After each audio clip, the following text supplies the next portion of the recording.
everybody. Good morning. Hey, what a great day we're having today.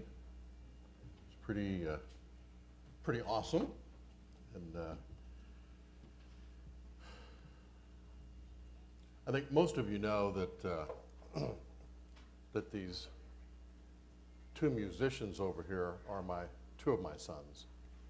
And my older son is equally a musician, but he's more into the classical type stuff. So anyway, I'm really proud of him. If nobody's offended by my using that word, and if you are, then I'll say I'm just well pleased. Okay. Okay. So anyway, but yeah, I mean it's like super being able to make music with them. So it's pretty cool stuff, actually. Well, today I want to talk about needing a hero. You know, I mean, I need a hero. We had Tony Stark show up, you know, and we just don't know how many other heroes might show up today. But more than I need a hero, I actually realized that I needed a rescue. And most of us probably do. During the feast of 1987, 18-month-old Jessica McClure was playing in her aunt's backyard when she fell into an old well casing that was about 8 inches wide. And she fell down there 22 feet. And she was wedged in there, and there was no way for her to get out. It didn't matter how much she screamed, how much she cried, how much she clawed, she could not get herself out of the hole that she was in. Now, I don't know about you, but I've been in some holes in my life. And you know one thing about it, when you're in a hole 22 feet deep, it really doesn't matter who dug the hole, whether you dug it yourself and jumped in because you thought it was a good idea, or whether somebody pushed you in it, or whether you were just like baby Jessica out there having a good time and you fell into a hole somebody else dug. You're in that hole and there is no way out unless you have a hero. Unless somebody comes and saves you, you will die in that deep, desolate, dark, lonely place that you fell into. It took about 100 people, 58 hours to rescue her. And I could have put pictures in here of how they did that, but they dug a parallel hole down and a shaft across.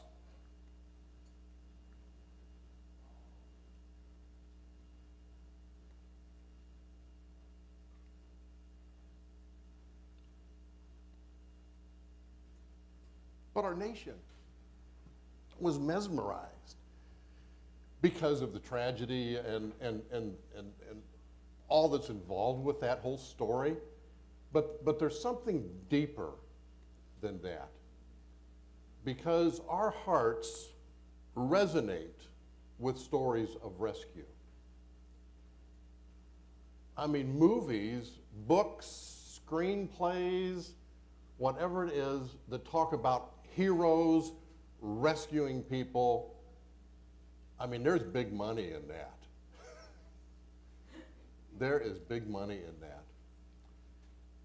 And the deeper the hole and the more powerful the hero, it seems like the greater the story. But our hearts have been tuned to want to be rescued because we all know that we need that.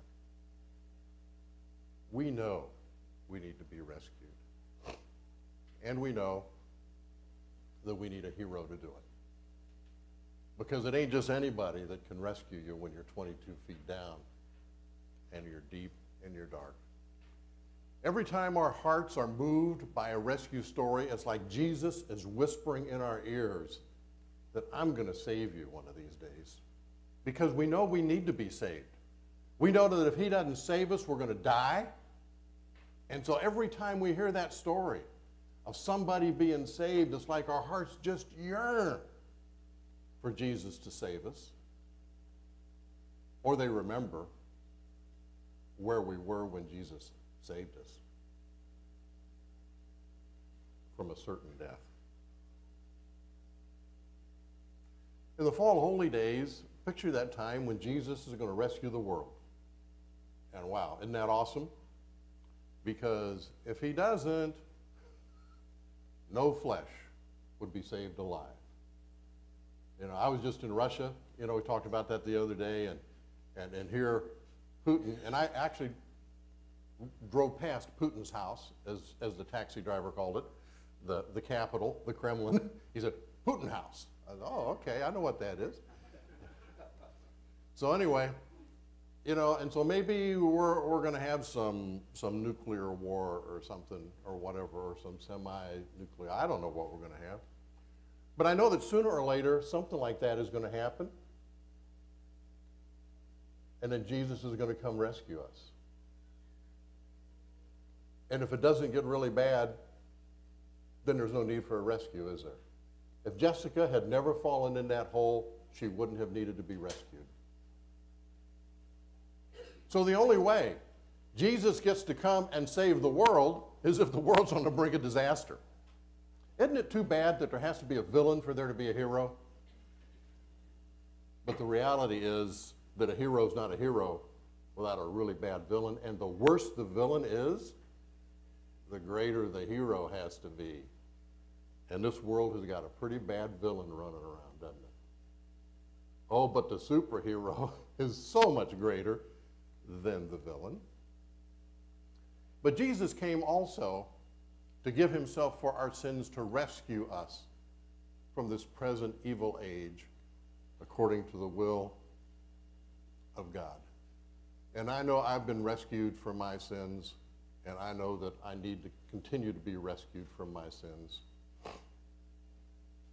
Every story, to be exciting and to hold interest, has to have a plot. And a good plot follows a universal formula. Now, I don't know this because I ever took a writing course, but I read a book by somebody who did. And he said that there is this universal formula for all good literature, and that is that there has to be a conflict and a crisis. There has to be a climax, a point of decision. And there's a resolution. It's a very simple formula, but it's true. And God has written that universal formula, this story, in each of our hearts. And that's why the gospel story is so powerful. Because we all have conflict, we all have to make a decision, and there's a resolution. And depending on what decision you make, it determines the resolution, whether you get door number A, which is to be with God forever, or whether you get door B. But either way, your decision determines the resolution to your story. So where does this conflict come from? A lot of people think it comes from the Garden of Eden when the snake came in there. You know, and I have a lot of questions about the Garden of Eden. I hope someday when we get to that big Bible study in the sky that get to ask questions like, you know, God, why did Eve think it was strange when the snake came up and talked to her? I mean, if a snake came up and talked to you, you would think that was strange. But the snake came up and talked to her, and she didn't think that was strange. That makes me think that maybe snakes talked back in that day. And maybe not only snakes, but other animals. They might have actually talked. Maybe that's part of the curse, is that they can't talk now. Some of them whisper, I heard, especially horses and stuff like that. But anyway, we're not going there right now. But anyway, I got a lot of questions, but it came before that. Because the only reason there was conflict in Eden was because there was conflict in the kingdom with this great being named Lucifer, who got jealous of God and got envious of God. And he decided to sort of take things into his own hands, and he rebelled against God. And that is the ultimate explanation of why there's conflict in the world today. It's because of the great villain who is still on the loose. All the human struggle, the loneliness that people experience, the isolation, the deprivation, the pain, the suffering, the sickness, the sorrow, the grief, the sadness, people crying themselves to sleep at night, all of that is a human conflict that goes back to the devil. And we know Jesus is coming to remove all of that, but thank God he's removed it for me and you. I talked to a guy one time who didn't believe in hell. It was a very interesting conversation to have with a homeless person who broke his leg on purpose so that he could get in the hospital in winter and get some warmth and get some food. This is an interesting conversation. And a guy doesn't believe, in hell. And so I was telling one of my other pastor friends, I talked to this guy who doesn't believe in hell. And he said, of course he doesn't believe in hell. He's in it right now. And he wants to deny how bad it is. And I'm thinking, aha. Hell is not just about the future. Hell is about where people are right now. And how a lot of people are in prison and they're in hell and they're miserable and they're sad and they're lonely and they're in pain.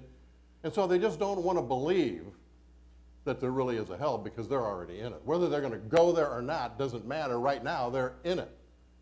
And the only way out is to submit your wounded, broken self to Jesus so that he can get you out of that pit. Whether you fell in it, whether you jumped in it, whether somebody pushed you in it, right? It doesn't matter. You're in it. And the only way you're going to get out is if Jesus reaches his hand and says, take my hand if you want to live.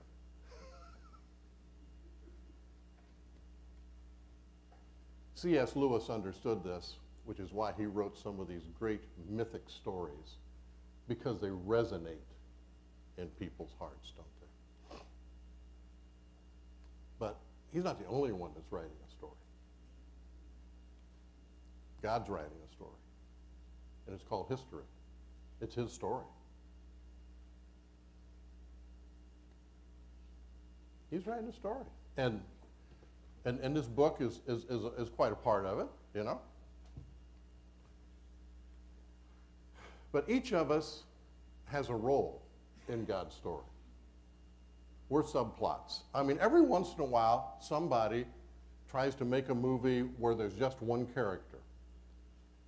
And, that's pretty hard to do, I mean, Tom Hanks kind of pulled it off in, what was that movie, Castaway? Yeah, but the conflict was the plane crashing and him being there and all the stuff that was going wrong in nature. So he still had conflict that he had to overcome, didn't he? But it's pretty hard to pull off a one-person movie because you got to have some subplots. And even after he got back to civilization, then there were the subplots of his wife who thought he was dead and divorced him and married this other guy and all of that stuff. And so yeah.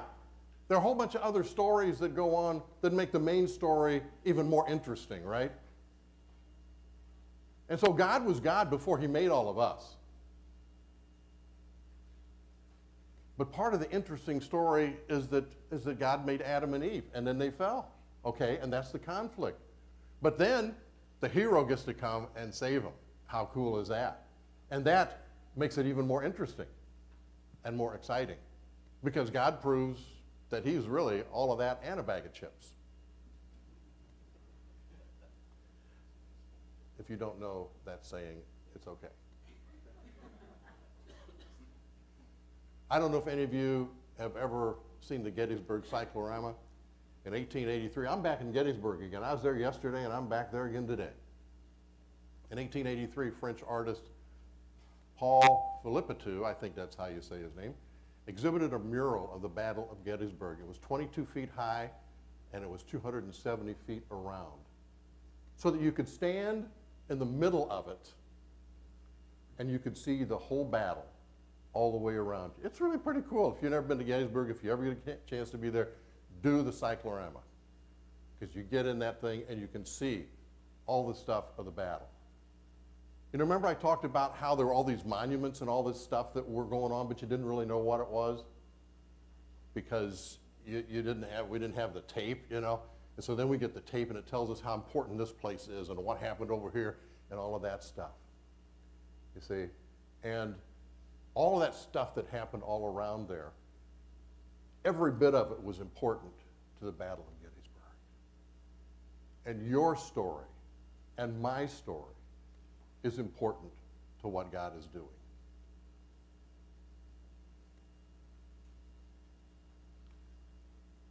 The idea was to be able to stand in the middle.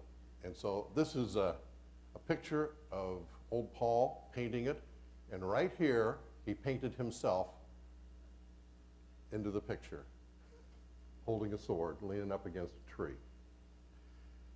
Now, isn't it interesting that in the cyclorama of God, because he's like in the middle of time, and so you have this whole human experience of 6,000 years that's going on all around God, and I don't know how he's like in the middle of it, but he's outside of time, and he inhabits eternity and all that kind of stuff. So somehow I have to conceive of the fact that he's like in the middle and time exists all around him, and there are all these stories in this human struggle that are going on, and somewhere I'm back up in there somewhere, and so are you.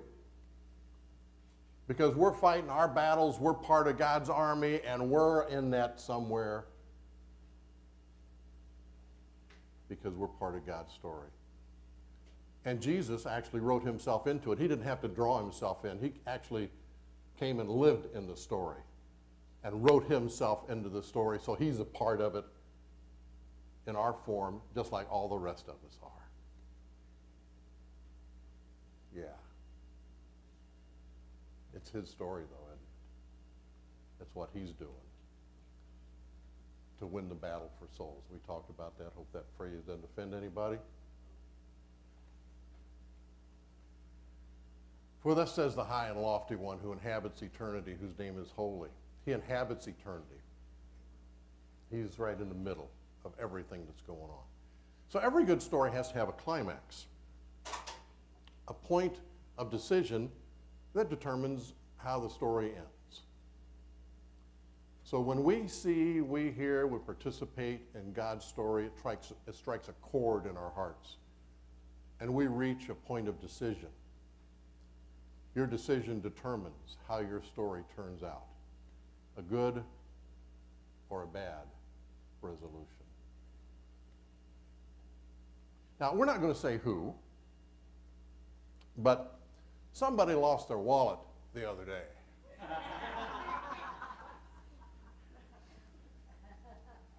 Yeah. And it ended up in my refrigerator. Now, this unnamed person said she thought she remembered bringing it to my room, our room. And so it's like, okay, so we looked, and we lifted up the cushions, and we looked under this and all around, and we like looked everywhere, you know. And then we looked again, and it still hadn't turned, and then we looked again. And so we get down and we see that there is something actually under the sofa, and it's an old remote from who knows when it got shoved back under there. But it is not a wallet, okay? So it's like, you know, and I'm thinking like, where's this wallet thing, you know? And then I thought, you know, when she came in the room, she handed me this soup that this unnamed person's daughter had made. And I was thinking about that. I thought, you know, that's really a lot of soup. But I didn't look at it because, you know, it was for my wife. So I just opened the fridge and stuck this bag in the fridge. So here it is, and it's at night, and I'm thinking, I should look in that bag, because that bag was bigger than like what I thought a bag of soup would be. I thought, I should look at that. And then I went to sleep. But I woke up the next morning, and the Holy Spirit said to me again, you know, you need to look at that soup. So I went in there, I looked at the soup, and if I had just listened to God, she would have been able to relax, this unnamed person, and have a better night's sleep the night before. But I'm like, well, whatever, you know, and so I went to bed, because it wasn't my wallet, whatever, you know. But it's like, you know, God just brought it back to me, and so I better look in there. And lo and behold, there it was. Imagine that. You know. See, now, eventually, I made the right decision. But I didn't make the right decision right off the bat. I didn't make any decision. Well, I guess no decision is a bad decision, okay? I mean, you know, if you don't decide for God, you have, your default setting is hell, okay? All right, am I speaking to anybody here? Okay, so anyway, then I made the good decision, and we had a good resolution to the story. And everybody lived happily ever after for a few minutes until, anyway, so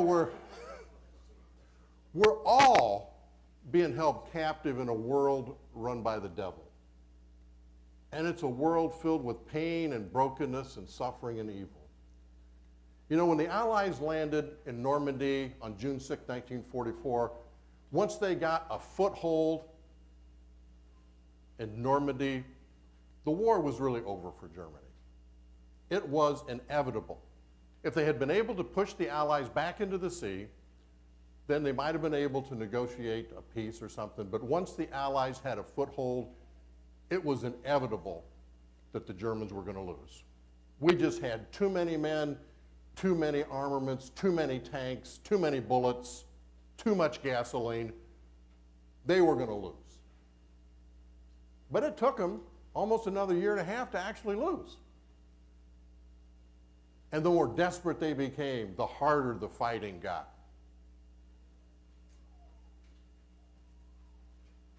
It is inevitable that this guy is going to lose. Because the superhero is too strong, he's too powerful, he's got too many powers. Every time the devil thinks he's got some countermeasure for one of God's powers, he just pulls another one out of his toolbox. That's how cool God is. He's got powers that powers don't even know about. I just made that up. But it sounded good, didn't it? Are you really taping this? At least they haven't posted them up on the web yet. Okay, so anyway. But the climax, do you believe that Jesus can rescue you from this condition? Okay, I want to go back and, I don't know, tell a story. I was thinking about this morning, and so I thought, well, because I'm thinking about this, maybe it's like I should reach in the refrigerator, you know, or something. So I'm like, okay, so I'll tell this story. Okay, a lot of you know about Mark. He's the guy who wrote the book of Mark in the Bible, you know. He had this conflict with Paul and Barnabas, and he left them. Remember in the book of Acts, so you know that story? He left, and I always used to think that was really a bad deal, that he left and, you know, he's like, he's not really sold out for God, and he's not this and that and stuff and whatever. Then I read a book called The African Traditions of Mark, because there's a whole lot of history that comes out of the continent of Africa that the Catholic Church has marginalized and tried to suppress, but people have started going to Africa and they started studying some of the African traditions, and they found out a whole different story about this guy named Mark. And what I have come to believe is that the reason he left Paul and Barnabas was because the church at Jerusalem told him to go to Africa. And so he bailed on them and went to Africa because he's from Alexandria. That's where he was from. And they wanted the gospel to go to Africa, and so they picked somebody from Africa to go there. And so he goes to Alexandria, and he's walking into the city, and as he's right at the outskirts of the city of Alexandria, his sandal breaks. This would be the equivalent of you driving somewhere and you're just about to your destination and your tire blows, okay? And you think you're there because you see the city limit sign and then your tire blows, okay? So anyway, a person could get real frustrated about this. That person being me, I would have been real frustrated. But the story goes that when Paul's sandal, or not Paul, but Mark's sandal blew out, he said, "You have made my way easy." Most of us don't think when bad stuff happens that God's making our way easy. We think bad stuff makes our way hard. But he says, "You've made my way easy." Because he looked up from his shoe and right across the road was a tanner. what we would call a shoe repair shop, a person who worked with leather. So he walks across the street to this guy and says, "Can you fix my sandal?" And the guy says, "Of course I can fix your sandal." He's been fixing stuff for a long time. You'd think the guy would know better. But anyway, he takes out his awl, A-W-L, not his A-L-L, because that's God who takes out his awl. But he took out his awl, and he's going to fix this sandal, and wham, he puts a hole in his thumb. And he starts using God's name, but not in like the praise way to use God's name. So he starts using God's name. And so Mark says, "Oh, you believe in God." Now, when people around you start cussing and stuff, you don't look at them and say, "Oh, wow, you believe in God, don't you?" But that's what he did. He said, "You must believe in God. You're talking about God. You're using God's name. You must believe in God." Is this guy crazy or what? And he says, "Well, no, not really." So Mark takes his hand that is bloody and bleeding and got a hole in it and prays for him, and his hand is healed on the spot. And this guy says, "I want to take you home for lunch so you can meet my family." And they went home to lunch, and everybody in his family became believers in an instant.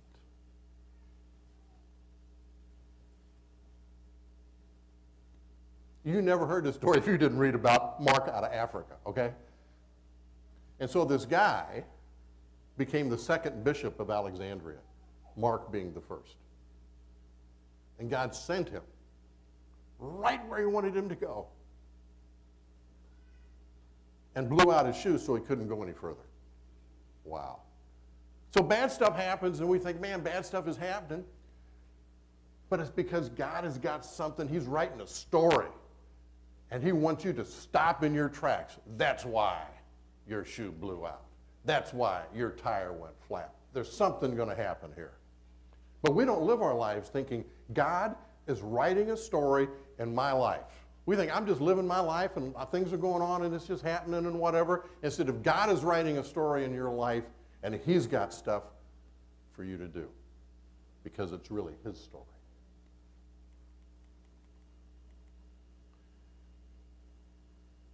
Oh, we read that. We talked about that. Oh, yeah. Do you believe God can rescue you from this condition? Donald Miller tells a story about Navy SEALs in his book, Blue Like Jazz. These are some serious operators. So these Navy SEALs are going on a rescue mission. And they go by helicopter, and they get down on the ground, and they go into this building.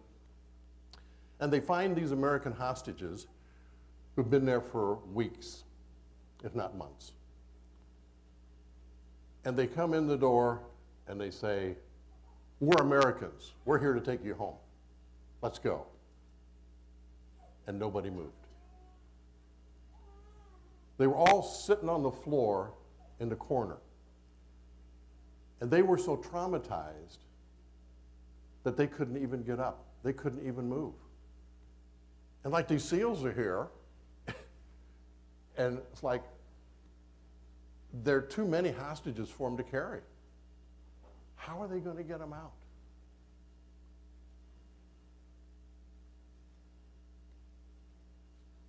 And we're kind of that way.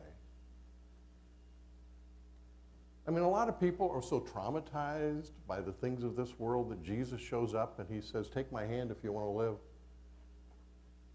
And people are so weak and so powerless they can't even reach out and take his hand. And we may say, "Oh, they're just being rebellious, they're just being hard-headed, they're just being this, they're just being that." And it could be that that's what they're being. I mean, you know, it could be. Or it could be that they're just so weak and powerless that they can't even reach out. They don't even have the strength to reach out and take his hand.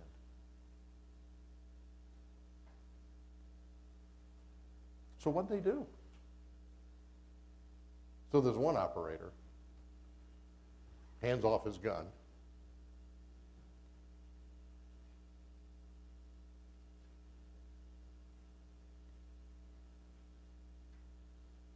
takes off his helmet. And he goes over to the corner. And he gets down on the ground, on the floor, with all the hostages. And he got real close to them, so that his body was touching theirs. And he curled up in a little ball. And he just stayed there.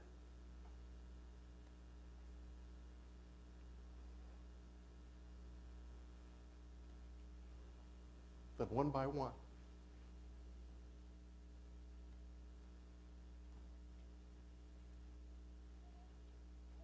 they made eye contact.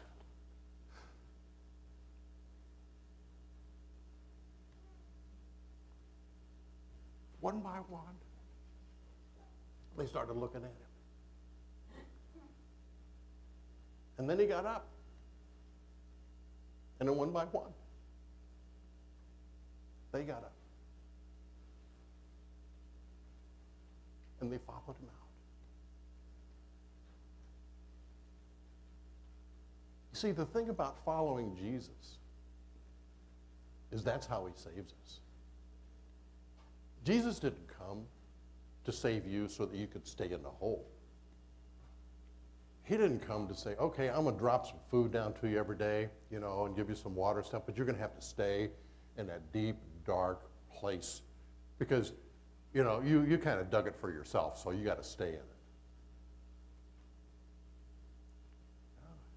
He came to set us free, to take us out of there. And so this whole thing about discipleship, this whole thing about following Jesus, it's really about, that's how you get free. Because the only way those hostages were going to get free is if they followed Jesus. He's the Savior, but he becomes your Savior when you follow him. That's about following Jesus. It's not about being scared of what's going to happen to you if you don't, because you're already in prison. You're too traumatized, too weak to escape. You have to be rescued. So how does your story fit into God's story? You know, Cecil B. DeMille, he had casts of thousands. Well, God's got casts of billions. And it's a very wide screen that he's working on here. And we all get to be in God's movie that he's making. How does your story bring glory to God? Well, sometimes it's about the bigger the crisis, the more glory God gets because, you know, it makes a bigger deal when he saves you. And how does your story help others follow Jesus to freedom? You know, I've talked to people who think that my story, I mean, you know, it's not like, I mean, like I don't have like a real story, like I haven't been out and, you know, been a drug user, bank robber, I've been in prison and all this stuff. So, I mean, you know, how's God going to use my story? Well, that's not your problem. See? See, that's God's deal. Because he's writing the story through you. He knows how he can use it in his story, all right? You didn't get to write your story. He's writing your story, and he knows how he wants to use it. All you got to do is understand your story. You got to know what it is that you're doing, you know, in the whole thing. And your story can lead other people to freedom. You may not even know who they are. You may never know who they are. But your story can lead people to freedom. So the story is about conflict, crisis, climax, decision, resolution. Oh, we went to a blank screen. Now this is the audience participation part. So back on the table back there, and if I could get, you know, a couple guys to pass some of these little sheets out that we have here. And I know we're over time, and I apologize for that. But it's for a good cause. You know, it's for a good cause. And if that's a crisis for you, then you have a decision to make, and your resolution will be based on what your decision is, whether you stay or whether you go. Should I stay or should I go? Okay.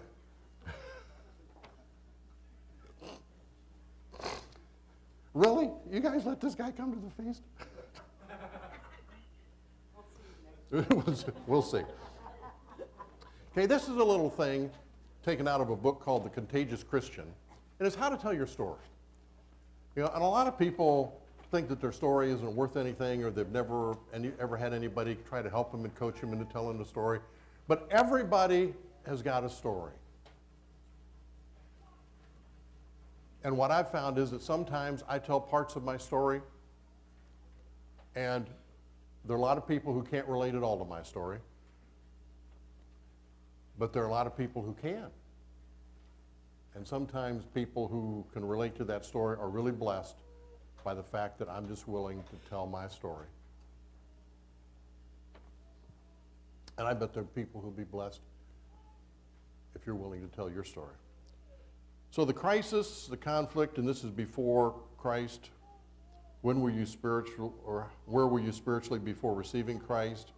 How did that affect you, your feelings, your attitudes, your relationships? Now, I know there's some people, and I'm looking at one right now, who have been in church since he was a week old. So how does a person like that have a story about where were you spiritually before you received Christ? How did that affect you? What were your feelings, attitudes, relationships, and things like that? You know, we all have a story. We all have a story. So what caused you to begin considering God, Jesus, as a solution to your needs? And then what realizations did you come to that finally motivated you to choose Jesus? How did you receive him? Do you remember what you said? Do you remember when it happened? Maybe it's, you know, when you were baptized or whatever. But there was a point of decision that you had to make. And then how did your life begin to change after you trusted Jesus? What other benefits have you experienced since becoming a Christian? Think of those things that people might relate to. And then you conclude with a question: can you relate to any of this? Does this make any sense to you? That's a question that I use. Does this make sense to you? You know? Because if it doesn't make sense to you, then I'm not telling my story to the right person if it don't make sense, okay? If it makes sense, okay, then I am talking to the person that God wants me to talk to right now. If it doesn't make sense, then I'm not talking to the right person. Because when you're talking to the right person, it's like you're cutting butter with a hot knife, okay? And if you've never had that experience, the day you have it, you will remember that I said that, and you'll say, that's what that guy was talking about. Okay, I get it now. Okay. So here's an example. As I grew up, my mom had a lot of insecurities and fears that were passed on to me. As a result, I didn't feel that I could trust anybody, including God. Now, this could be true of a person who even grew up in a church, just because some people have a lot of insecurities even though they're in church. Hello? When I was in college, my roommate invited me to church where the minister explained that most people try to find security in other people or things, possessions, all that kind of stuff. He said that only God could give security, the security of what I was really looking for. So 3, I had boyfriends, I had good grades, tried to get involved in school activities because I thought I could fill that hole inside of me through being a good person. If I achieve, if I earn a lot of money, you know, if I have a boyfriend, if I get married, whatever. They were not giving me the security I needed. Only God could do that. And you know what the thing is? People know that.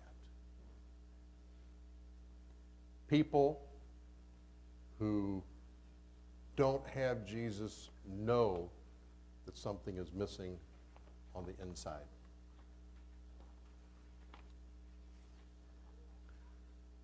Okay, so here's an old Promise Keeper story. You got me started now, okay? All right, here's an old Promise Keeper story. There was this dad who told his son that he was going to go spend some time with him, but he was busy right now, and the kid kept bothering him. So the dad opens up a magazine, and he finds this map of the world for his little 3-year-old. He takes the map out, and he tears it up into pieces, puts it down on the floor, and says, when you get that all together, then, you know, I'll go play with you. Kid comes back in about 3 minutes. And he's like, whoa, I got a prodigy going here. And he said, what did you do? Well, what the dad didn't know was on the back side of the map was a picture of a human face. And the kid started working on that side of it. And so he brought this man's face together. And the moral of the story for Promise Keepers is that when the man comes together, his world comes together. Okay? But there are pieces that are missing. And only God can provide those pieces that are missing. Money can't do it. Success can't do it. Marriage can't do it. Being in the ministry can't do it. Trust me, I know that. Whatever your goal is that you think, if I just get there, then I'll be whole. If you don't have Jesus, you can get there and you will still be empty.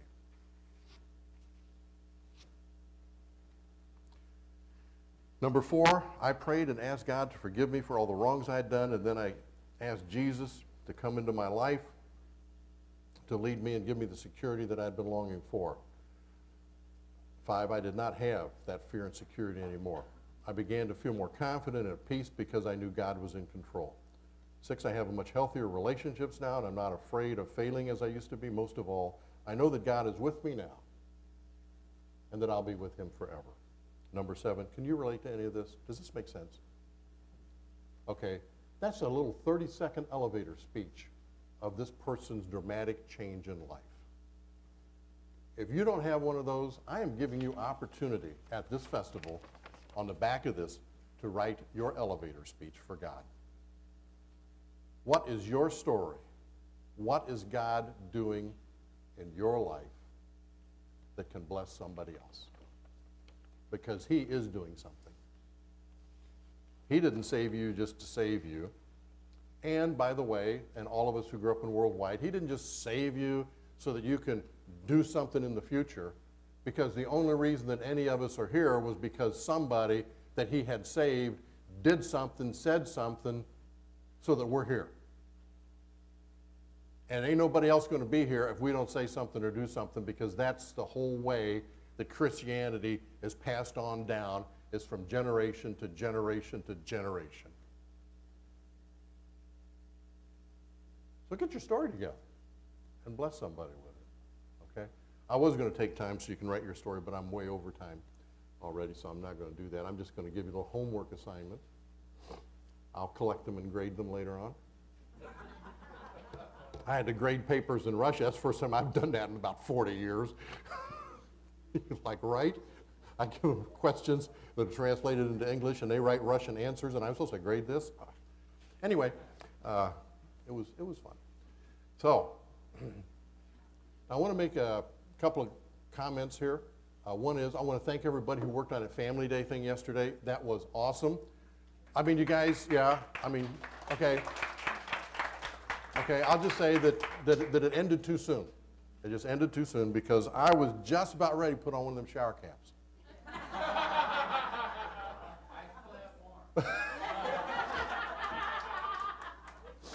But I didn't want the winner. I didn't want to upstage the winner, you know, because I'd made him look bad. Because how many did you get? 62 or something? Your team? 60. I'd have had 64. Okay, so there you go. I'm just saying. Just saying. No, but that was awesome. So thanks to everybody who worked on that, the planning. What's that?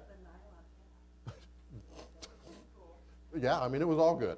It was good, and the kayaking, you know, for those of you who've never done that before, that's a lot of fun. It's so peaceful out there in the water. So everybody who worked hard on that, everybody was there. Man, that was great. That was really good. Jesus said that my house is supposed to be a house of prayer, and so we really want this to be that. I know, because I know people. I've been making my living working with people for 40-some years, so I do know a little bit about people. Plus, there was a time when people used to fool me a lot, and so I prayed and asked God for discernment, and he really gave me some of that. I wish I had more, but I know that when you get this many people together, and this is not all that many people, but there are some people who still have some chains, okay? I mean, I just know that. They may not be like those big hunking chains like a battleship has. It may be just one of those little bitty kind of chains that you could go, to a jewelry store and get. It's a real pretty chain, and it's made out of gold, but it's still chaining you down, hello. So maybe you want to get rid of that chain, you know. So there are things that people need to get rid of, and we got Roy and Margaret and some other people here who have insight into dealing with that. And so if you want to go away free, the Lord wants to break those chains off of you. And so I would say take advantage of the prayer ministry while you're here. And they're available 24/7. I hate to say that, but she told me to. I mean, that's the only reason I said that, you know. But she said it, so, you know, I mean, what dedication is that, you know, available 24/7? Don't call me in the middle of the night, but call her, you know. You see how I roll, don't you? Okay. So anyway, but this has really been great. Been a great opportunity for everybody, and I hope everybody's really blessed. And I hope that in these ramblings that I have, that I hope you guys, you know, find some stuff that God is really saying to you. Because I know he's very present to us. And he wants to bless us more than we want to be blessed. Because that's why he sent Jesus. If he didn't want to do that, he wouldn't have sent Jesus. He could have done it like by remote control, or he could have sent, you know, Tony Stark or something. But he sent Jesus instead. Because Jesus actually has a real heart. And he loves us, and that's why he came.